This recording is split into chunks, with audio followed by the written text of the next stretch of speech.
진짜 개 싫어. 진짜네? 왜 일부러 그렇게 한 거지? 잠깐만 2회 없는 사람 중고 다 있어? 없는 사람 손 2회 없는 사람 아 준이야 진짜 나 이런 이름 거 뭐죠? 친구 못해. 아 네가 이거 아니야? 넌 아예 없구나. 혹시 패드 있어요 지금? 없어요?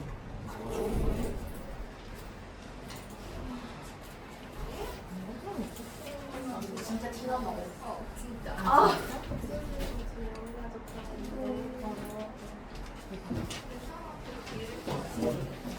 야 너가 좀 잘못 보이고 있는 거 같아. 정원아 양을 시키나. 근데 진짜 잘 잘라. 아니. 아 진짜 고마워. 아, 진짜 잘 어울리는데? 야 저거 지금 티난다고 돌려말하는 거 어떡해? 그냥 나순하기만. 하세요. 진짜 잘 어울리는데? 진짜 고마워 줘. 너밖에 없다. 근데 세상에 말하는 게 보는 눈 있잖아. 너는 안경을 썼는데 왜 그래? 안경 눈코처럼. 어쩐지 좀 닦아놔.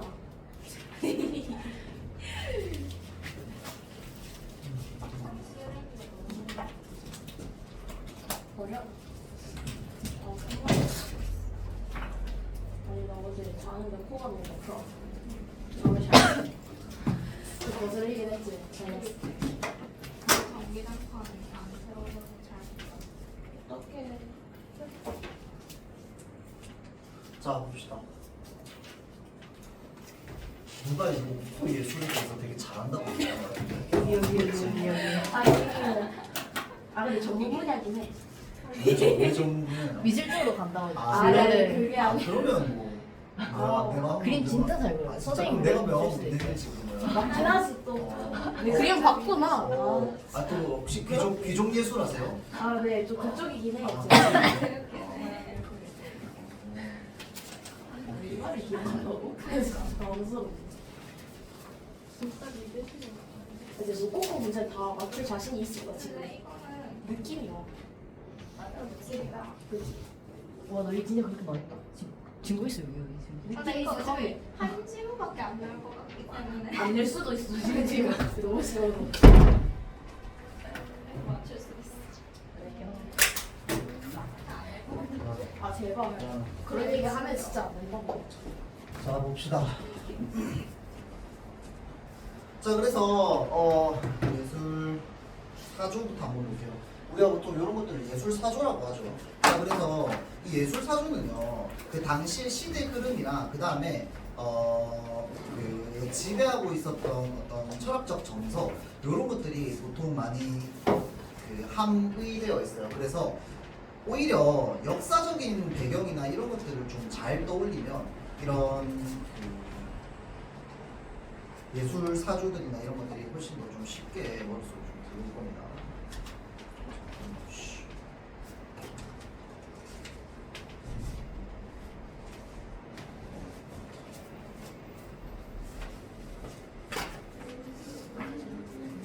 자 그래서 18세기 중반 등장한 고전주의는 지금 봅시다. 고전주의는 고대 그리스의 고전주의 양식으로 회귀하고자 한 복구주의 예술 사조입니다. 자 이게요 지금 왜 이 말 먼저 나와야 되냐면 이 신고전주의 때문에 그런데 신고전주의가 지금 18세기에 이루어졌단 말이야.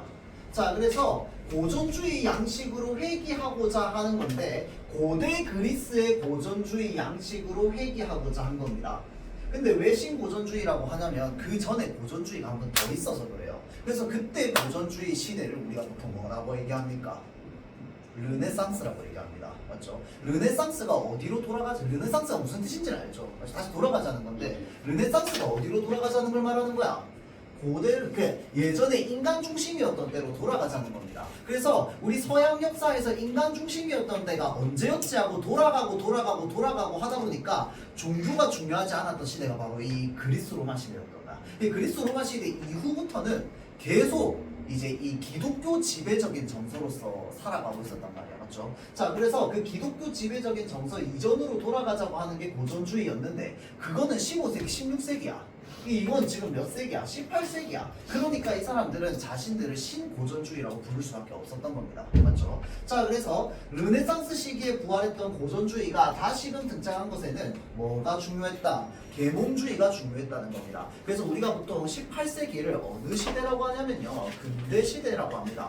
우리 조금 있다가는 아니고 조만간에 뭘 볼 거냐면 여러분들 프린트 지문 중에 아도르노 나오는 지문이 있어요. 그래서 이 아도르노라고 하는 예술가가 근대 사회에 대한 비판을 굉장히 신랄하게 했거든요. 그런데 이 근대라고 하는 시대는 무엇을 중요하게 생각하는 시대냐면요, 이성을 중요하게 생각하는 시대입니다. 인간의 이성이 우리를 구원해 줄 거라고 믿었던 시대가 바로 근대였어요. 기술도 발전해, 산업도 발전해, 의학도 발전해, 우리 인간을 다 해방시켜 줄 거라고 믿었거든요. 그럼 혹시 해방됐습니까? 해방 안 됐단 말이야. 해방 안 됐으니까 여기 앉아있지. 맞죠? 이 사회 구속에 못 벗어난 거 아니야. 맞죠? 여러분들도. 왜 그런데? 이 계속 우리 인간의 어떤 삶의 형식이나 양식은 이제 계속 반복되기 때문에 그렇습니다. 맞죠? 자, 근데 이때까지만 하더라도 이 수많은 발전들이 우리를 다 해방시켜 줄 수 있을 거라고 믿었어요. 그래서 이 이성을 바탕으로 제일 먼저 해냈던 일이 뭐였습니까? 신분을 동등하게 만든 거였습니다. 그걸 누가 해냈는데? 계몽주의자들이 해냈지. 가가지고 단두대 이제 그 여왕 눕혀놓고 목 자르고 우리 이제 해방이다. 맞지? 자, 그래서 그걸 해냈던 사람들에게 프랑스 혁명을 해냈던 사람들이 다 계몽주의자들이었습니다. 그럼 계몽주의자들은 무엇을 중심으로? 이성을 중심으로 했던 거거든. 그러니까 이성을 중심으로 하는 사람들이 막 사치스럽게 막 물감 예쁜 거 사가지고 이거 알록달록 저거 알록달록 이거 좋다고 받겠어? 당연히 아니겠지. 맞죠? 자, 그러니까 이런 사람들은 로코코 미술, 그러니까 이 기존의 어떤 굉장히 기족적인 화려한 예술이었던 로코코 미술을 비판할 수밖에 없습니다. 그런 철학을 가지고 있으니. 이해되죠? 자, 그래서 계몽주의가 큰 영향을 미쳤습니다. 계몽주의자들은 기존의 로코코 미술에 대해서 귀족들의 향락을 주제로 하고 장식적인 기교에 치중했다는 점에서 뭐라고 얘기했어? 경박하고 부도덕하다고 비판했던 거야. 맞죠? 자, 그래서 기존의 로코코 미술을 뭐 했다? 비판했습니다. 그래서 그들은 근대적 시민사회의 세계상에 걸맞은, 그러니까 여기서 말하는 근대적 시민사회가 뭐야? 이 이성을 중심으로 하는 세계상, 이제 이런 것들에 걸맞은 미술에 관심을 가졌는데 그게 바로 뭐였느냐? 이 형식미였습니다. 정제된 형식미. 그 다음에 아주 엄숙함이었어요. 그러니까 고대 그리스 미술이나 이런 것들이 다 정제된 형식미나 엄숙함을 강조하는 미술이었는데 그 고전주의 미술이 지금 돌아보니까 최고였네 라고 생각하는 거야. 그래서 다시 고전으로 돌아가자. 신고전주의인 거야. 그렇죠? 자, 그래서 고전주의는 아름다움은 사물이 본래 가지고 있는 어떤 특질이라고 보는 미학적 관점을 가지고 있습니다. 자, 이게 굉장히 철학적인 부분인데, 자, 아름다움은 본래 가지고 있는 특질이라고 생각하는 겁니다. 이게 무슨 말이냐면요, 여러분들. 아름다움은 정해져 있다고 얘기하는 겁니다. 이게 약간 우리 지금 시대의 어떤 사상이랑은 좀 다르지. 사람마다 아름다움은 좀 다를 거 아니야. 맞지? 여러분들 다 이상형 다를 거 아니야. 이상형 다르니까 친구 아니야? 아니? 이상형 같으면 친구하기 힘들잖아. 그게 뭔데? 여러분들이 가지고 있는 아름다움에 대한 기준이 다르기 때문이잖아. 맞죠? 자, 그런데 지금 이 고전주의 미술 같은 경우에는 어떤 관점을 가지고 있냐면 아름다움은 정해져 있다고 생각하는 거야. 그래서 이 고전주의 미술에서 나온 말이 바로 뭡니까? 황금 비율입니다. 맞죠? 황금 비율이라고 하는 게 뭐야? 비율 중에서 최고가 정해져 있다는 뜻이야. 맞죠? 자, 그래서 이 관점에 따르면 아름다움이란 수학적으로 적절한 비례와 그것이 만들어내는 조화와 질서 등의 객관적인 형식적 특질이라는 겁니다. 자, 그래서 이 수학적으로 적절한 비례, 그리고 그것이 만들어내는 조화, 그리고 그것의 객관적인 형식적 특질입니다. 그게 무슨 말이냐면 아름다움은 주관적인 게 아니라 객관적인 거야. 내가 아름다우면 너도 아름답다고 느껴야 되는 거야. 그게 진정한 아름다움이라는 거죠. 자, 그래서 플라톤은 아름다운 것 치고 비례를 갖추지 않은 것은 없다 라고 말했는데, 이러한 관점은 본질적으로 아름다운 사물이 존재한다는 생각을 내포합니다. 자, 요게 중요하죠. 본질적으로 아름다운 사물이 존재한다는 생각을 내포하고 있다는 거. 이게 아름다움은 정해져 있다는 뜻입니다. 자, 또한 고전주의 미술은 엄격한 비례, 즉 기하학적 조형성을 갖춘 사물은 그 자체로 감상자에게 감각적 즐거움을 준대요. 자, 그러니까 자 보세요. 조형성을 이렇게 기하학적 조형성을 갖췄다라고 하는 말을 또 다른 말로 하면 뭔데? 아름다운 물건이다 이 말입니다. 맞죠? 아름다운 물건은 감상자에게 뭘 가져다줘? 감각적 즐거움을 가져다 줍니다. 자, 그래서 신고전주의 미술의 이론적 토대를 수립한 빈켈만은 고대 그리스 미술을 참된 예술의 전범으로 삼았습니다. 참된 예술의 전범으로 삼았다는 건 이게 진짜 진정한 예술이다 라고 생각했던 거야. 언제 미술이? 고대 그리스 미술이. 자, 그래서 빈켈만은 고대 그리스 미술이 참된 예술의 전범이라 생각하면서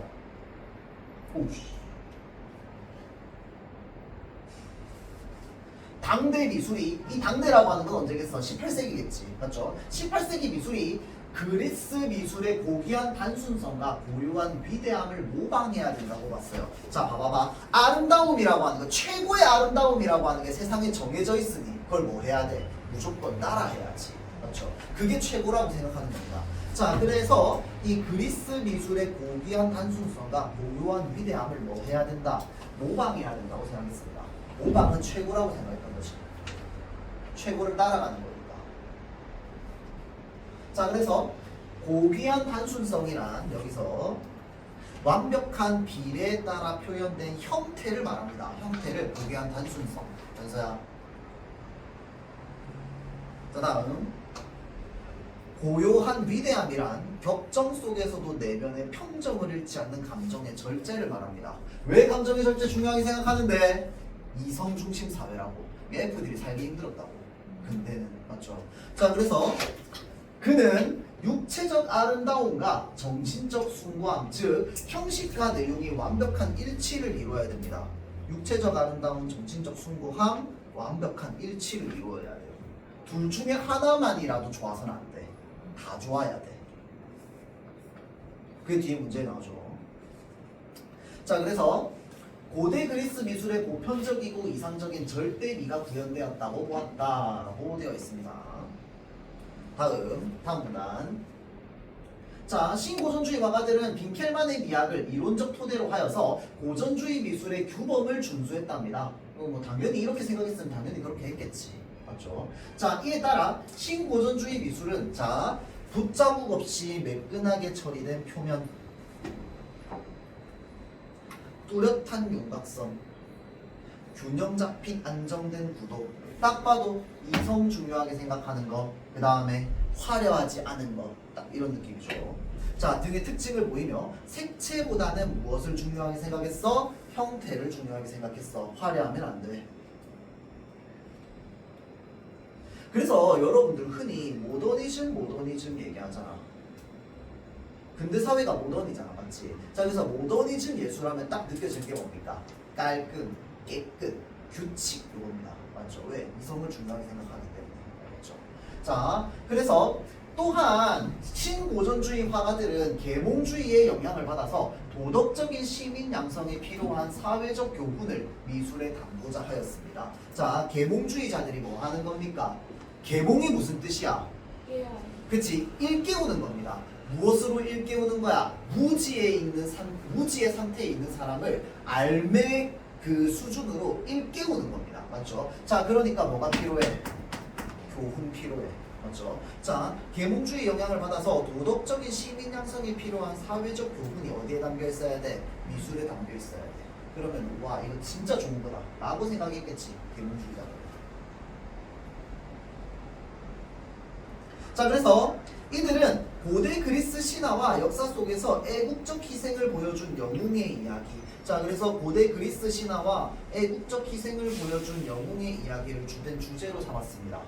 그래서 그 보통 예술 작품 같은 거 비교할 때 요 시대 때 그 그려냈던 인물이랑 또 다른 시대 낭만주의 시대 때 그려냈던 동일한 인물을 비교하는 어떤 그런 것들도 있거든요. 그래서 똑같은 역사적 인물이야. 이 역사적 인물인데 왜 이제 유디트라고 하는 인물이 있어요. 이 유디트라고 하는 인물이 이제 그 자기가 여성의 몸으로서 이제 적장에 침실에 가가지고 이제 목을 매는 이제 그런 인물이란 말이야. 그래서 요 시대 때는 어떻게 그리냐면 유디트가 아주 잔혹하게 목을 자르는 모습으로 그림을 그려놨어. 근데 이제 뭐 클림트 왜 금색 막 이렇게 돼 있는 이 클림트가 그려낸 그림 보면은 유디트를 여성적 아름다움의 어떤 모습으로 좀 그려냈단 말이야.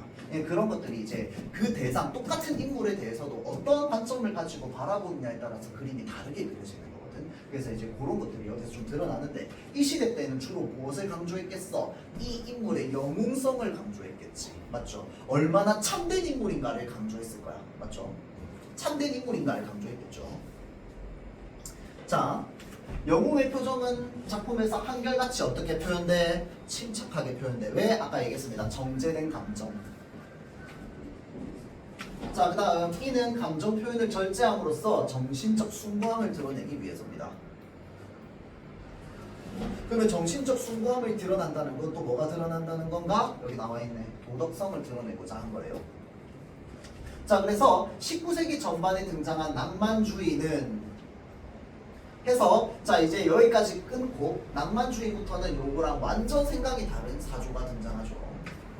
자, 그래서 이 근대주의가 그러니까 이 모더니즘이 그렇게 오래 가지 못합니다. 알겠죠? 왜냐면 되게 금방 반성하게 돼요.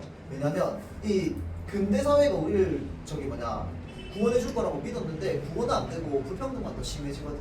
맞죠? 그러면서 인간이 점점 더 잔혹해지고 인정은 없어지고 차가워지고 냉정해지고 그러면서 인간의 어떤 이 불안감이라든지 이런 것들이 더 스멀스멀 피어오르게 됩니다. 그래서 그런 시대의 반성으로 어떤 표현주의 화가들이나 화가들이 막 감정을 막 극단적으로 표현하는 어떤 그림들이 많이 나오는데 그 대표적인 그림이 바로 뭉크의 절규죠.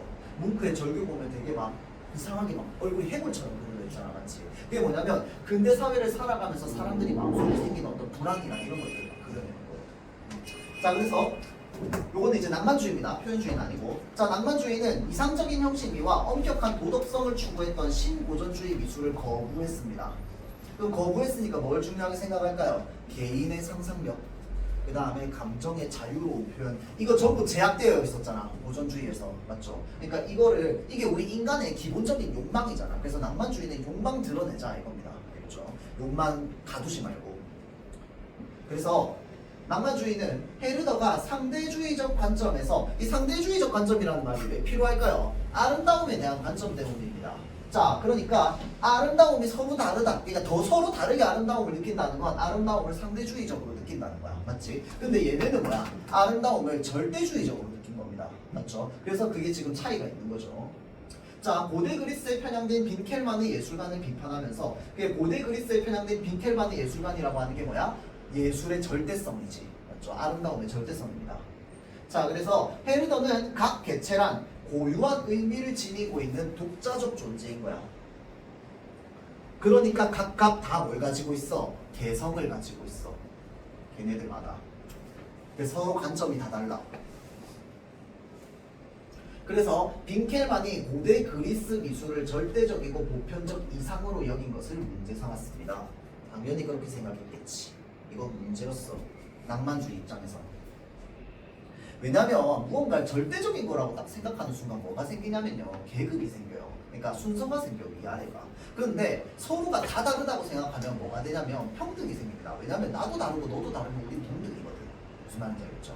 자, 그래서 또한 그는 변화와 시간의 흐름에 주목하며 고대 그리스 미술의 시대를 초월하는 의미를 부여하고 그것을 모방해야 된다고 주장했던 빈켈만의 예술관이 시대착오적이라고 비판했습니다. 지금 계속 비판한다는 얘기 반복해서 나오고 있어요. 자, 개체성을 강조한 헤르더의 사상은 집단과 구분되는 개별자로서, 그러니까 이 개별자가 중요하지. 각각 다 따로따로인 거야.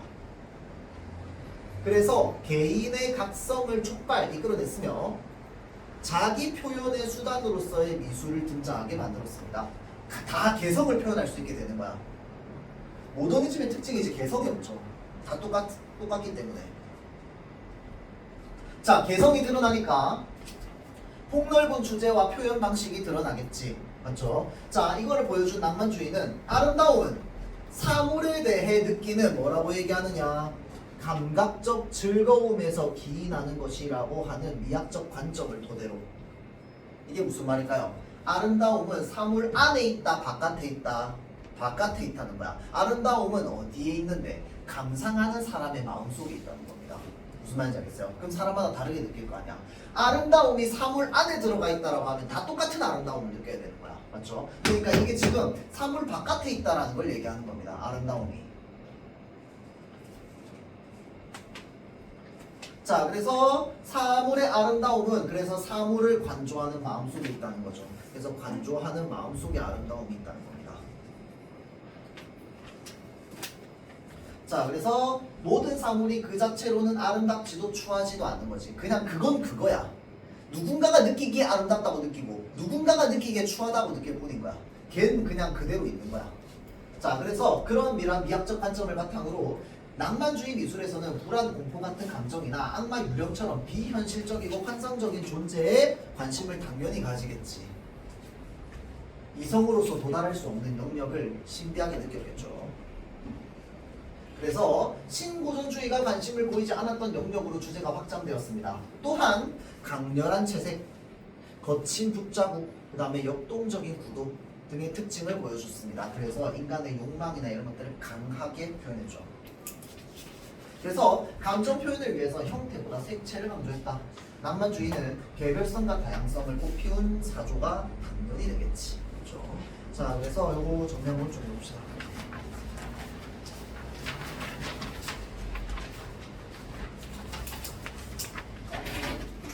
자, 그래서 요게 그 글 순서와는 좀 다르긴 하지만 사실은 1문단이 그냥 그 3문단으로 넘어가도 상관없거든요. 그래서 일단은 고전주의부터 한번 보자면 아름다움은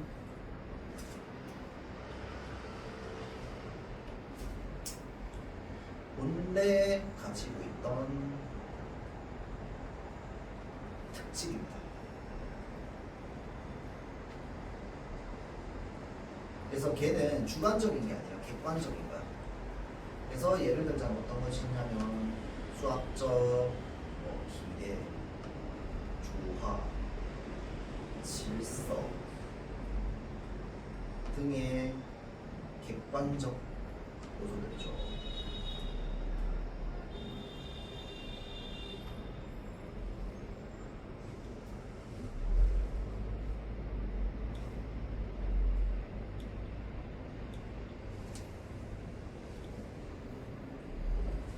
자, 그래서 그 아름다운 이 객관적 특징을 가지고 있는 그 아름다운 사물은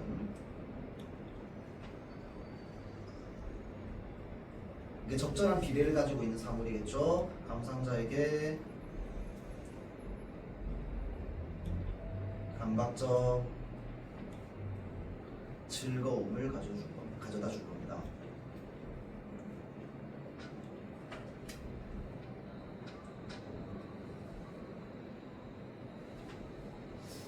자, 까지가 고전주의의 특징이라면 그래서 이 여기서 얘기하고자 하는 건 결국은 18세기 신고전주의에 대해서 얘기하는 거야.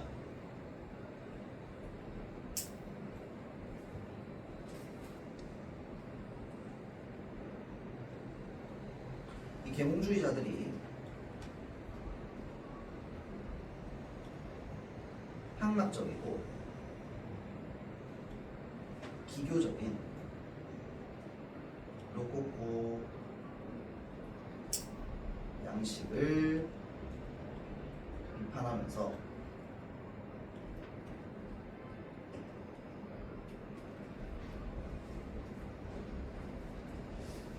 고전주의라고 하는 정제된 형식의 아름다움을 가지고 있는 고전주의에 관심을 가지죠.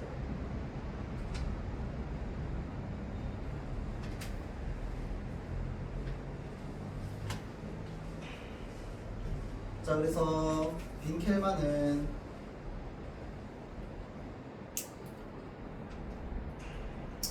자, 고대 그리스 미술은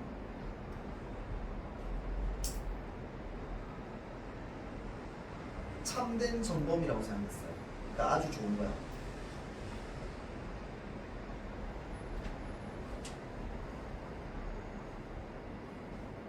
그래서 두 가지를 이야기했는데 고귀한 한순서가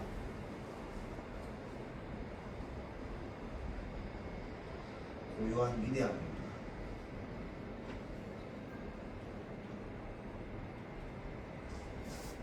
자, 그래서 고귀한 한순성은 완벽한 비례,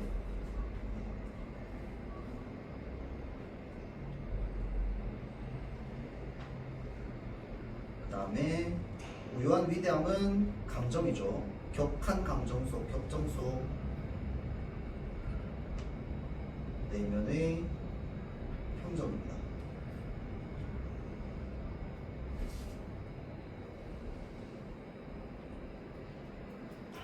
자, 그래서 이 사람은 이 고대 그리스의 육체적 아름다움과 정신적 숭고함을 담고 있는 것이 바로 뭐다? 고대 그리스 미술이다.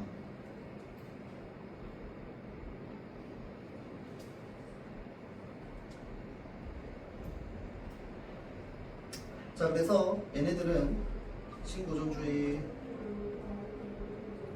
미술은 일단은 붓자국을 거친 붓자국 최대한 없게 하고 매끈하게 처리된 표면이 특징, 그다음 뚜렷한 윤곽선,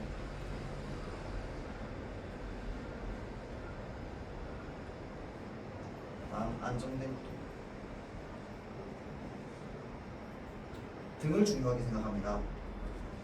그래서 색채보다 형태를 더 중요하게 생각하고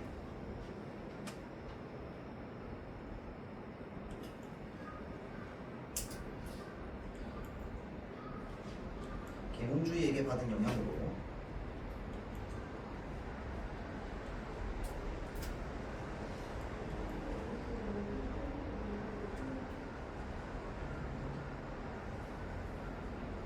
사회적 교훈을 담으려고 했습니다. 그래서 이 사회적 교훈을 담고자 하는 방법으로 그리스 신화, 영웅, 역사 속 영웅을 주제로 삼았죠.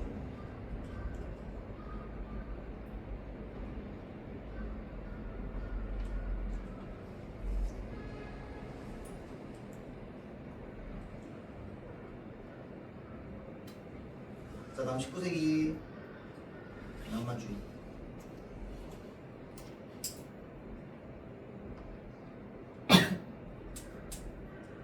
개인의 상상력,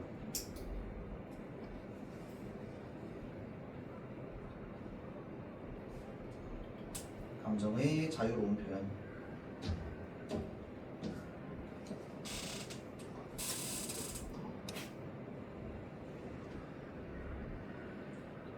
을 중요하게 생각했고요. 자, 그래서 헤르더는 각 개체든 동등함을 얘기했습니다. 이 동등함이라고 하는 게 서로 아름다움을 다 다르게 느끼기 때문에 이제 동등해지는 겁니다. 자, 그러면서 절대적 아름다움을 비판했죠.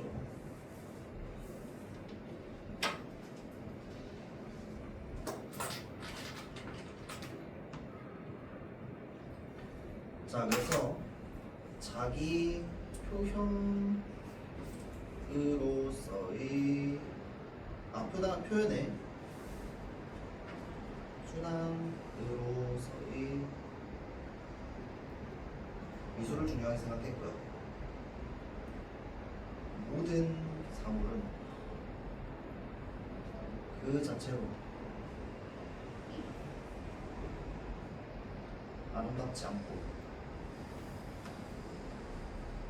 추하지도 않습니다. 그럼 아름다움은 어디 있는데?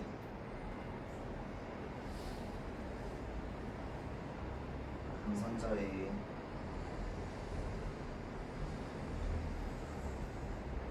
마음속에 있죠.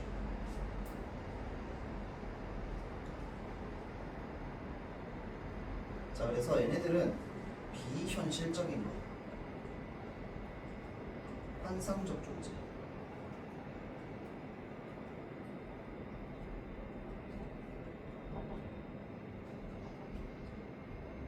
에 관심 가진 뿐더러 강렬한 채색,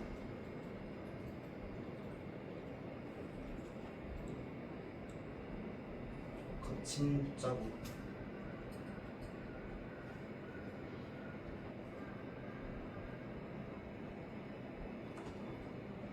그리고 역동적인 구도를 그려내려고 했죠.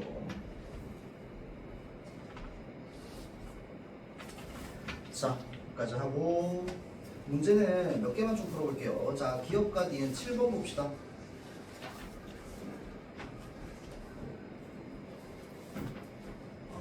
다 적었나?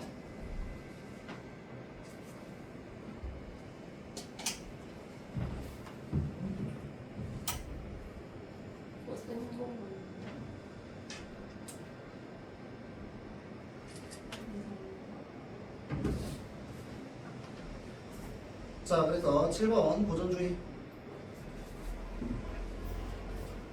니은 낭만주의.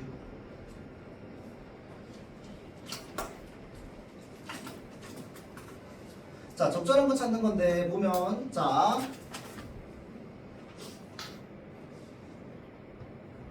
이번 선지부터 볼게요. 니은 낭만주의입니다. 낭만주의는 고전주의와 달리 감상자가 동일한 사물의 아름다움에 대해 내린 판단은 변화할 수 없겠다고 보겠고, 맞나요? 아니야. 왜? 변화할 수 있어. 왜 그런데?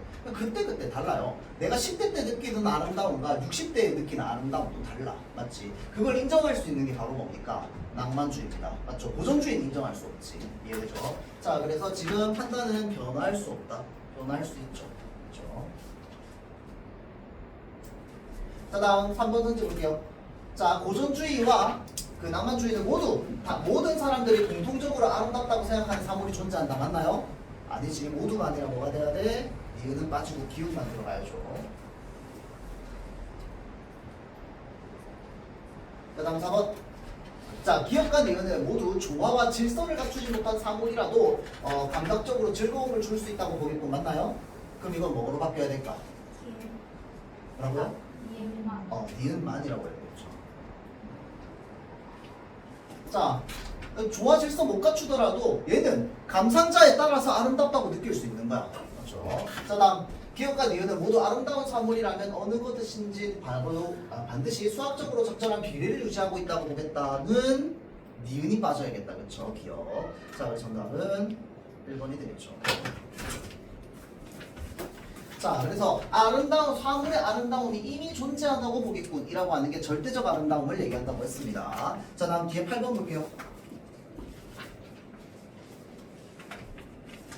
자, 보기 봅시다. 자, 에피칼고스는 개를 가장 아름답게 여기고, 자, 소를 가장 아름답게 여기고, 모든 피조물에게 아름다움의 척도는 그것이 속하는 종이라고 주장했다라고 되어 있습니다. 자, 이거는 무슨 말이냐면 어찌됐건 간에 각 종마다 무엇을 가지고 있다? 아름다움의 기준을 가지고 있다 이 말입니다. 이해되죠? 자, 다음 나와볼게요. 소크라테스는 사물이 그 목적, 시간, 환경 등에 적합할 때 아름답다고 생각했대요.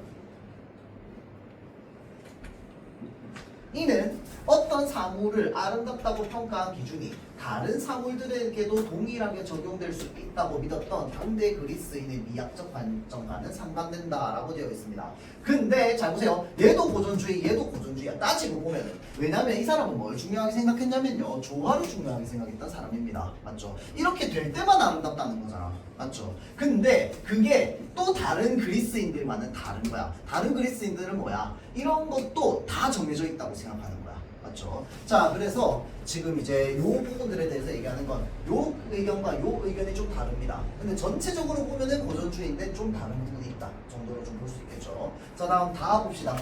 스토아 학파는 감각적인 미와 정신적인 미를 구분하고 감각적인 아름다움은 비례가 잘 맞는 육체의 아름다움이라고 되어 있네. 그러면 딱 봐도 뭐야? 고전주의. 정신적인 미는 도덕성을 의미한답니다. 또한 그들은 미학적 가치가 도덕적 가치에 종속되어야 된다는 믿음을 바탕으로 무엇을 더 높게 평가했다? 정신적인 미를 더 높게 평가했대요. 자, 요거는 뭐랑 달라? 고전주의와 상반됩니다. 그러니까 요 관점 자체는 고전주의와 똑같아요. 맞지? 근데 고전주의는 감각적 아름다움과 정신적인 아름다움이 서로 어떻게 돼야 돼? 적절한 비례로 합쳐져 있어야지 가장 아름답다고 생각했던 거야. 근데 얘는 지금 뭐라고 생각해? 정신적인 미가 더 높은 거라며. 맞지? 자, 그러면 이 부분에 있어서는 고전주의랑 좀 상반된다고 볼 수 있겠지. 자, 그래서 가보자면, 자, 가는 피조물의 종에 따라서 아름다움의 척도가 다르다고 본 피카르무스의 관점은 상대주의적 관점에서 아름다움을 판단하고자 한 데르다의 관점과 유사하군이라고 되어 있는데, 자, 잘 보세요. 자, 각각의 종 안에서는 그렇지만 얘는 얘, 얘는 얘, 얘는 얘. 큰 틀에서 보자면 어떻게 돼? 걔는 걔를, 소는 소를 아름답다고 여긴다는 건 이 세상에 만물이 공통으로 가지고 있는 아름다움은 없다는 뜻이잖아. 맞지? 자, 그래서 그런 관점으로 보자면 요 관점, 상대주의적 관점이라고 볼 수 있겠지. 여기 뭐라고 돼 있어? 지금 종에 따라라고 돼 있으니까. 맞죠? 맞는 말. 자, 다음 나. 아름다움을 판단하는 보편적인 기준이 있다고 믿은 그리스인의 미학적 관점은 시간과 변화의 흐름에 주목한 헤르더의 관점과 다르군이라고 되어 있죠. 자, 그러니까 지금 시간과 변화의 흐름에 주목했다. 자, 그런데 과거의 그리스인들은 어떻게 했다? 보편적인 기준이 있다고 생각했다. 요게 지금 나 문장에서 보면은 요 밑에 있는 세 줄이죠. 밑에 있는 세 줄. 그렇죠? 자, 그래서 헤르더의 관점과 다르군. 맞는 말이죠. 낭만주의적 사고랑은 좀 다릅니다. 자, 다음 나와볼게요. 시간이나 환경의 적합성에 따라 아름다움이 결정이 된다고 본 소크라테스의 관점은 끊고, 자, 그리스 미술의 시대를 초월한 아름다움이 있다고 본 빈켈만의 관점과 다르군. 자, 잘 보세요. 이 빈켈만의 관점은 뭐랑 똑같은데? 아까 이야기했던 요 밑에 있는 세 줄이랑 똑같습니다. 이해되죠? 자, 얘네랑 좀 차이 있다고 했어. 맞지? 빈켈만의 관점은 요겁니다. 맞죠? 그래서 요거랑은 차이가 있어요. 맞지? 자, 그래서 맞는 말. 자, 다음 다. 감각적인 미를 비례가 잘 맞는 육체의 아름다움이라고 본 스토아 학파의 관점은, 자, 그리스 미술의 고귀한 단순성에 대한 빈켈만의 관점과 유사하고, 맞나요? 완전 맞는 말이죠. 아까 적었던 빈켈만이 고전주의였잖아. 그치? 자, 비례 중요하게 생각했던 사람. 그렇죠? 자, 다음 다의 감각적 미에 대한 정신적 미의 우위를 주장했던 스토아 학파의 관점은 정신적 아름다움이 더 중요하다고 생각했죠. 자, 그래서 그리스 미술이 육체적 아름다움보다 정신적 숭고함을 강조했다고 본 빈켈만의 관점과 유사하군이라고 되어 있는데, 여기에서 틀린 부분은 뭐가 틀렸을까요? 빈켈만의 관점을 봅시다. 빈켈만의 관점은 뭐가 되어 있어야 돼? 이 육체적 아름다움과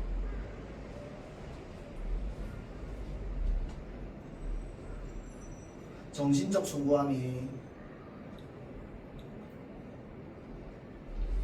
합쳐져 있어야 됩니다. 얘는 완전히 조화를 이루고 있어야 돼. 무슨 말인지 알겠죠? 자, 그런데 지금 여기에 뭐라고 적혀 있어? 정신적 숭고함을 강조했던 빈켈만이라고 돼 있잖아. 그치? 그래서 그 부분이 틀린 겁니다. 그렇죠? 그래서 여기까지. 그 다음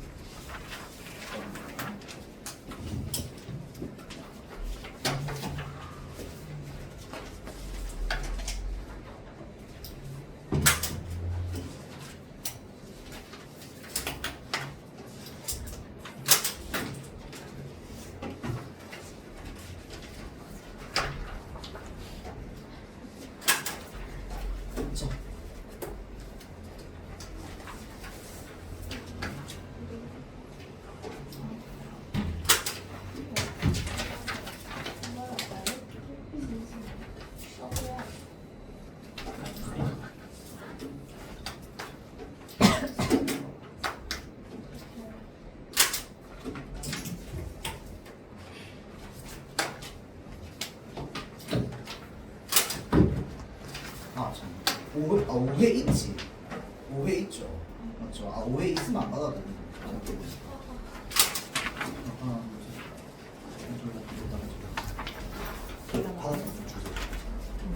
해도 있지. 나도 있지. 이제 나가자. 아니야, 근데 이거 맞아. 빨리 나가자.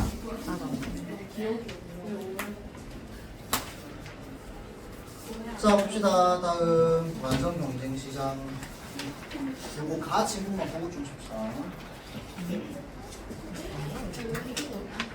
근데 엄청 쉬워요. 진짜 쉬워. 그러니까 그냥 기기만 깁니다. 왜냐면 가 지문 솔직히 말해서 좀 뭐라 그래야 되지? 한 중학교 정도의 수준의 지식만 있어도 들리는. 우리 이해 못하는. 갑자기 말하고 나서 뭔가 약간 좀 약간 죄책감 느껴지네.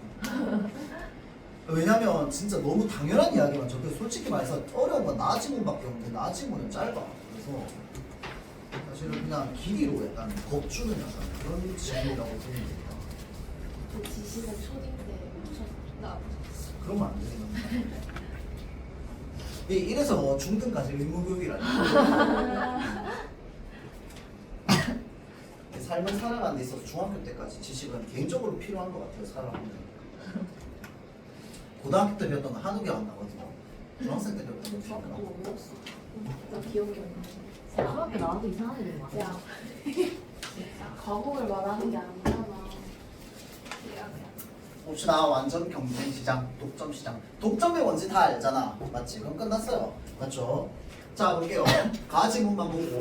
자, 완전 경쟁 시장은 많은 수의 수요자와 공급자 사이에 동질적인 상품이 거래되는 시장으로 다른 기업의 시장 진입을 만든 진입 장벽이 없습니다. 생각해봐. 당연한 거야. 완전 경쟁이라며. 그럼 아무나 경쟁에 뛰어들 수 있는 거 아니야? 맞지? 당연히 진입 장벽 없습니다.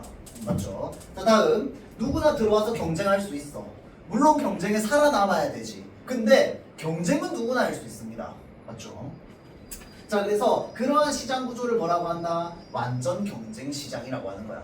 자, 다음 이에 반해 독점 시장은 독점이니까 당연히 1등이 다 꽉 잡고 있겠지. 맞죠? 자, 독점 시장은 비슷한 대체제가 없습니다. 그러다 보니까 그러한 재화를 한 기업이 독점적으로 공급하는 극단적인 시장으로 자원의 희소성이나 기술의 우월성 등으로 인해서 진입 장벽이 존재하게 됩니다.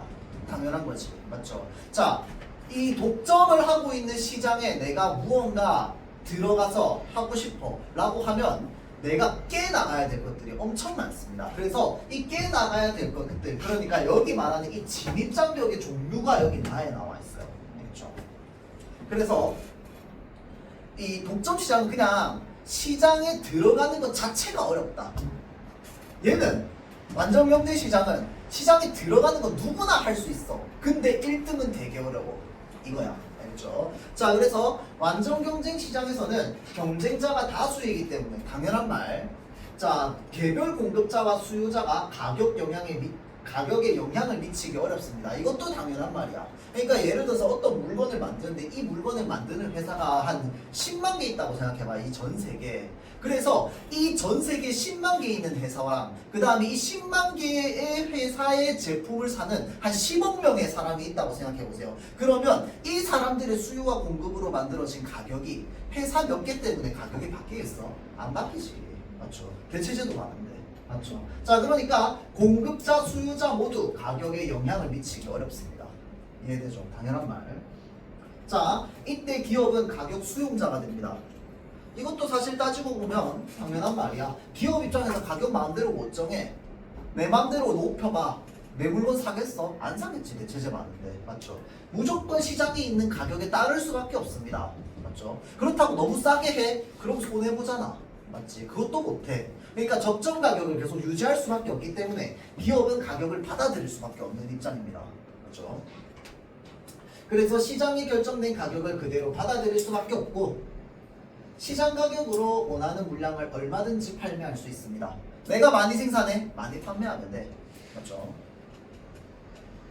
자, 또한 제품을 한 단위 더 판매함으로써 추가로 얻게 되는 한계 수입은 일정합니다. 자, 한계 수입이라고 하는 것이 일정합니다. 한계 수입의 개념 어차피 밑에 나와요. 그러니까 100원짜리 물건 하나 더 만들어서 내가 팔아. 그러면 원래 100원짜리 물건 팔아서 50원을 내가 벌었어. 그러면 하나 더 만들어서 팔면 또 50원 벌었고 또 하나 더 만들어서 팔면 또 50원 버는 거야. 이게 왜 이 얘기가 왜 나오냐면요. 독점 기업은 그게 아니거든. 그거랑 계산법이 다릅니다. 알겠죠? 자, 그래서 완전 경쟁 시장은 어차피 내가 만들면 내가 이 만드는데 들었던 돈 빼고 팔았던 돈 다 남는 돈이야. 맞죠? 자, 그러니까 한계 수익이 항상 일정합니다. 알겠죠? 자, 그래서 가격과 거래량도 수요와 공급이 일치하는 지점에서 결정됩니다. 당연하시. 맞죠? 반면에 이게 문제죠. 독점 시장에서는 기업이 뭐가 됩니까? 가격 결정자가 되지. 마음대로야. 맞죠? 부르는 게 값이라고 하죠. 자, 그래서 시장 가격을 조정할 힘을 가지고 있습니다. 이것도 당연. 자, 이를 통해 이윤을 극대화할 수 있습니다. 이것도 당연. 따라서 독점 기업은 더 높은 가격을 받으면서 더 적은 제품을 생산할 수 있는 시장 지배력을 가집니다. 그러니까 독점 기업은 생산량을 마음대로 조절할 수 있다는 데에 그 큰 힘을 가지고 있는 거야. 왜냐하면 생산량을 조절해. 그럼 그 물건은 뭐가 될까요? 희소성을 가진 물건이 됩니다. 그럼 가격은 어떻게 될까요? 올라가겠지. 근데 내가 독점 기업인데 물건을 많이 만들어. 그럼 가격은 내려가겠지. 그 사이에 적정 가격을 찾아야 되는 거야. 그러니까 한계 수입이 독점 시장에서는 좀 달라지는 겁니다. 알겠죠? 자, 그래서 따라서 독점 기업은 더 높은 가격을 받으면서 더 적은 제품을 생산할 수 있기 때문에 이 이윤 극대화를 하기 위한 가격과 생산량을 어떻게 결정할지가 밑에 나오는 겁니다. 그렇죠? 자, 그래서 보자면 시장의 유일한 공급자인 독점 기업이 생산량을 줄이면 시장의 가격이 상승합니다. 이것도 당연한 말. 많이 안 만들었으니 수요가 높겠지. 맞죠? 자, 반대의 경우 시장 가격이 하락합니다. 내가 많이 만들어줬어. 그럼 시장 가격 하락하겠지. 희소성이 떨어지니까. 맞죠? 자, 제품을 한 단위를 100만 원에 판매할 수 있는 경우 생산량을 한 단위 더 늘려서 두 단위를 판매한다면 가격을 이전보다 낮춰야 됩니다. 이게 무슨 말인지 이해돼요? 그러니까 내가 이 세상에 물건을 하나밖에 안 만들었어. 그럼 걔는 100만 원에 팔려. 근데 이 세상에 물건을 두 개 만들었네. 그러면 100만 원에 팔려? 안 팔린다는 거야. 희소성 떨어졌잖아. 90만 원으로 떨어져. 그럼 내가 벌 수 있는 돈이 얼마가 줄었어? 10만 원이 줄게 됩니다. 생산을 얼마나 하느냐에 따라서 내가 벌 수 있는 양이 일정하지 않고 매번 달라지는 거야. 몇 개 만드는지에 따라서. 알겠죠? 자, 그래서 이때 가격을 90만 원으로 정해봅시다. 한 개 만들 때 말고 한 개 만들 때 100만 원짜리야. 두 개 만들어서 얘를 90만 원으로 낮췄다고 생각해봅시다. 자, 그러면 총 수입은 얼마가 돼? 180만 원이 됩니다. 왜? 이제는 두 개 팔았으니까 하나 90만 원, 하나 90만 원이잖아. 두 개 다 팔면 180만 원이야. 그러니까 한 개만 팔면 100만 원인데 두 개 팔면 180만 원인 거야. 맞죠? 자, 그래서 제품을 한 단위 더 판매했을 때 추가로 얻는 한계 수입이 그러면 얼마가 되느냐? 80만 원이 됩니다. 자, 다시 원래 한 단위가 100만 원이야. 근데 얘를 두 단위를 판매하게 되면은 그때 가격은 90만 원으로 10만 원이 떨어지게 됩니다. 그러면 총 수입은 180이 될 거고요. 한계 수입은 얼마가 된다? 80만 원이 되는 겁니다.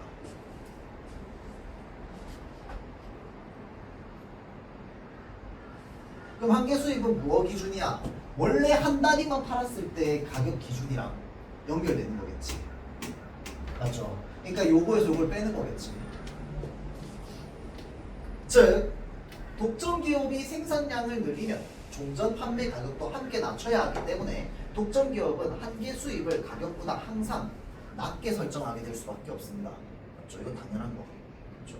자, 한계 수입이 지금 80만 원이잖아. 그렇지? 이 한계 수입이 120만 원 갈 수 있어? 그러면 안 되지. 말이 안 되지. 소비자가 미친 거지, 그걸. 맞죠? 아니, 한 개였던 걸 100만 원인데 두 개 파는 거를 120만 원에 사는 건 말이 안 되잖아. 맞죠? 자, 그러니까 한계 수입은 항상 뭐보다 작아? 100만 원보다 작습니다.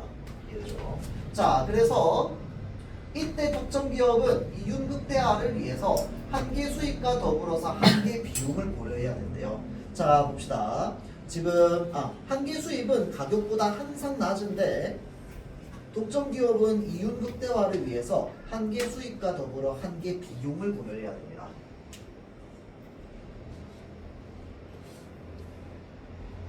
자, 한계 비용은 제품을 한 단위 더 생산할 때 추가로 드는 비용을 말합니다.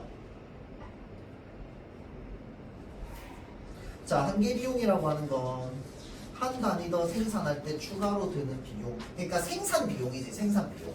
그렇죠? 그러면 생산 비용은 항상 고정이겠지. 이거 이해되나요? 그러니까 물건을 한 개 만들든 두 개 만들든 생산 비용은 항상 고정이야. 근데 한 개 수입은 세 개 만들면 또 달라지고 네 개 만들면 또 달라져. 그렇죠?